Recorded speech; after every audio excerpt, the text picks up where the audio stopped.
ආශා ප්‍රනාන්දු රත්නලාන බෙහෙරි විද්‍යාලයේ විදුහල්පතිනිය. මම ඇත්තටම අද දවසේ ඒටි ආයතනයට ස්තුතිවන්ත වෙනවා. ඒටි ආයතනය මගින් අප පාසලට අනුග්‍රහයක් දැක්වුවා. මොකද අපේ දරුවන්ට කබඩ්ස් වල අඩුවක් තිබුණා. අපේ නේවාසික පාසලක් මේක.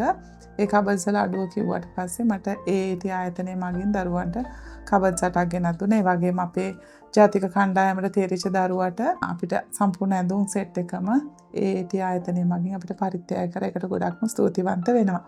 ඉතින් මං ඇත්තටම හිතුවේ මේ දරුවෝ බිහිරි වුණාට මේ දරුවත් ගොඩක්ම දක්ෂ දරුවෝ. මේ වගේ මුළු සමාජය තුළින්ම මේ දරුවෝ ගැන හිතලා යමක් කරනවා නම් මෙයාට අනුකම්පාව නෙමෙයි ඇත්තටම අවශ්‍ය කරන්නේ. මෙයාගේ දක්ෂතාවය බලලා මෙයාගේ දක්ෂතාවයට තැනක් දෙන එක. ඉතින් මං ඒටි ආයතනයට ගොඩක් ස්තුතිවන්ත වෙනවා.